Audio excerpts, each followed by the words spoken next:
আসসালামু আলাইকুম, স্বাগতম জানাচ্ছি বিবিসি নিউজ আন্তর্জাতিক সংবাদে। শুরুতেই সংবাদ শিরোনাম, এরপর বিস্তারিত। মার্কিন ও ইসরায়েলি ক্ষেপণাস্ত্র হামলার শঙ্কায় ইরান। ইরানের বিক্ষোভ দমনে ছাদ থেকে ছোড়া হয় গুলি। মার্কিন নির্ভরতা কমাতে চায় ইসরায়েল। আসছে 10 বছরের চুক্তি। শীর্ষ জেনারেলকে বরখাস্ত করলেন শি জিনপিং। নেপথ্যে কি? দর্শক, এতক্ষণ শুনছিলেন সংবাদ শিরোনাম। এখন বিস্তারিত। আপনি যদি ইসরায়েলের ধ্বংস চান এবং মুসলিমদের পাশে থাকেন, তাহলে ভিডিওতে লাইক করে চ্যানেলটি অবশ্যই সাবস্ক্রাইব করে দিবেন এবং আপনার মূল্যবান মতামত অবশ্যই কমেন্টে লিখে জানিয়ে দিবেন। এখন বিস্তারিত। মার্কিন ও ইসরায়েলি ক্ষেপণাস্ত্র হামলার শঙ্কায় ইরান। মধ্যপ্রাচ্যে বিমানবাহী রণতরী ইউএসএস আব্রাহাম লিঙ্কন মোতায়েনের পর সতর্ক অবস্থানে রয়েছে ইরান। দেশটি শঙ্কা করছে মার্কিন ও ইসরায়েলি ক্ষেপণাস্ত্র হামলা হতে পারে। দ্য গার্ডিয়ান জানিয়েছে মার্কিন নৌবহরটি ইরানকে আঘাত করার জন্য পর্যাপ্ত দূরত্বে রয়েছে। বিশ্লেষকরা মনে করছেন হামলার মূল লক্ষ্য হবে ইরানের রাজনৈতিক নেতৃত্ব, যাতে দেশটির জনগণ পুনরায় রাস্তার বিক্ষোভে নামে এবং অভ্যন্তরীণ চাপ সৃষ্টি করে। তবে সরাসরি ইরানের ক্ষেপণাস্ত্র বা পারমাণবিক প্রোগ্রাম দুর্বল করা এই হামলার লক্ষ্য হবে না।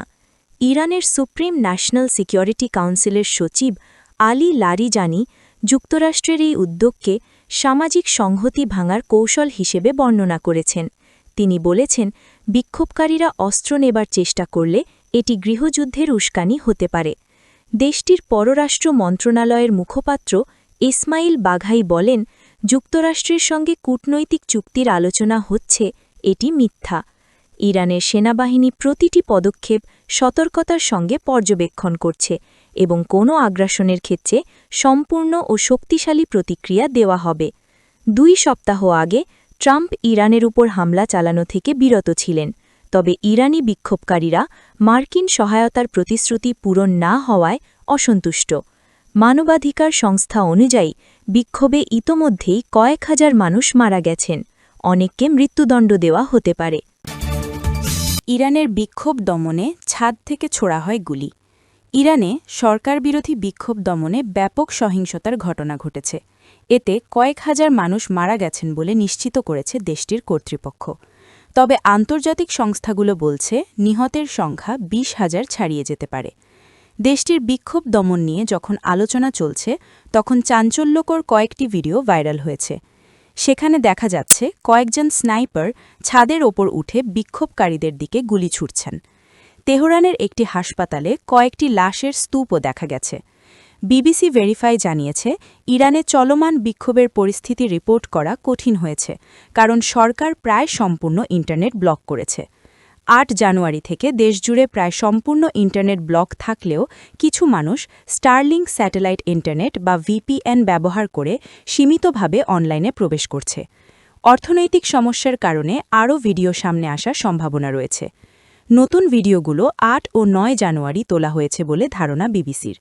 ওই সময়ে ইরানে হাজারো মানুষ দেশজুড়ে বিক্ষোভে অংশ নিয়েছিল। ভিডিওতে দেখা গেছে তেহরানের কেহরান পার্স হাসপাতালে অন্তত 31টি মৃতদেহের স্তূপ এবং হাসপাতালের প্রবেশপথে 7টি বডি ব্যাগ রাখা। পশ্চিম তেহরানে একটি হাইওয়েতে শত শত মানুষ বিক্ষোভ করছে, যেখানে গুলির শব্দে আতঙ্ক ছড়ায়। বিক্ষোভকারীরা সিসিটিভি ক্যামেরা ক্ষতিসাধনের মাধ্যমে নজরদারি এড়ানোর চেষ্টা করছে। দেশটির কেরমান শহরে ভিডিওতে দেখা গেছে ছাদের ওপরে থাকা সশস্ত্র ব্যক্তিরা অস্ত্র নিয়ে গুলি চালাচ্ছে। মার্কিন নির্ভরতা কমাতে চায় ইসরায়েল। আসছে 10 বছরের চুক্তি। যুক্তরাষ্ট্রের সঙ্গে নতুন 10 বছর মেয়াদী নিরাপত্তা চুক্তি করতে খসড়া প্রস্তুত করছে ইসরায়েল। মধ্যপ্রাচ্যের দখলদার দেশটি চায় আমেরিকার সামরিক সাহায্যের অর্থ কমিয়ে আনতে। এই লক্ষ্যে খুব দ্রুত তারা প্রস্তাবনা রাখবে। মঙ্গলবার 27 জানুয়ারি ফিনান্সিয়াল টাইমসকে দেওয়া সাক্ষাৎকারে এমন দাবি করেছেন ইসরায়েলের সামরিক ও প্রতিরক্ষা মন্ত্রণালয়ের প্রধান আর্থিক উপদেষ্টা পদ থেকে সরে দাঁড়ানো গিল পিঞ্চাস। তিনি বলেন, প্রস্তাবনাটি নিয়ে আগামী কয়েক সপ্তাহের মধ্যে আলোচনা শুরু হতে পারে। সেই আলোচনায় মূল বিষয় থাকবে নগদ অনুদানের চেয়ে যৌথ সামরিক ও প্রতিরক্ষা প্রকল্পের গুরুত্ব। পিঞ্চাস বলেন, এই চুক্তি শুধু আর্থিক হিসাব নয়, বরং সামগ্রিক অংশীদারিত্বই বেশি গুরুত্বপূর্ণ। এখানে এমন অনেক বিষয় রয়েছে যেগুলোর মূল্য অর্থের সমান। বিষয়টি আরও বিস্তৃতভাবে দেখতে হবে। এ বিষয়ে মন্তব্য জানতে রয়টার্সের পক্ষ থেকে যোগাযোগ করা হলে যুক্তরাষ্ট্রের পররাষ্ট্র দপ্তর তাৎক্ষণিকভাবে কোনো প্রতিক্রিয়া জানায়নি। তবে পিঞ্চাস জানিয়েছেন, যুক্তরাষ্ট্র থেকে বর্তমানে প্রতি বছর $3.3 বিলিয়ন সরাসরি আর্থিক সহায়তা পায় ইসরায়েল, যার মাধ্যমে মার্কিন অস্ত্র কেনা হয়। ইসরায়েল চাচ্ছে সেটি ধীরে ধীরে কমিয়ে আনতে।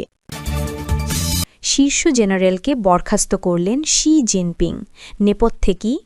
চীনের পিপলস লিবারেশন আর্মির PLA-র শীর্ষ পদস্থ কর্মকর্তাদের মধ্যে পরিস্থিতি বেশ গরমই চলছে বলে ধারণা করা হচ্ছে। সম্প্রতি চীনের কেন্দ্রীয় সামরিক কমিশনের CMC-র ভাইস চেয়ারম্যান জেনারেল জাং ইউক্সিয়া এবং আরেক শীর্ষ কর্মকর্তা জেনারেল লিউ ঝেনলিকে বরখাস্ত করা হয়েছে। এই পদক্ষেপ চীনের অভিজাত মহলে ক্ষমতার লড়াই ও শীর্ষ নেতৃত্বের নিয়ন্ত্রণ নিয়েও প্রশ্ন তুলেছে। ৭৫ বছর বয়সী জাং কেন্দ্রীয় সামরিক কমিশনের একজন প্রধান নেতা ছিলেন।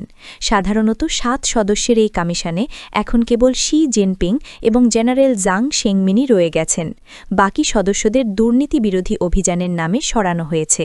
বিশ্লেষকরা বলছেন, PLA এখন বিশৃঙ্খল অবস্থায় রয়েছে। শীর্ষ নেতৃত্বের অনুপস্থিতিতে সামরিক বাহিনীর সিদ্ধান্ত গ্রহণে সমস্যা হতে পারে। এছাড়াও এই ঘটনা চীনের ক্ষমতার কেন্দ্রীয় নিয়ন্ত্রণ এবং শীর্ষ নেতৃত্বে শি জিনপিংয়ের প্রভাবকে আরও দৃঢ়ভাবে প্রমাণ করে।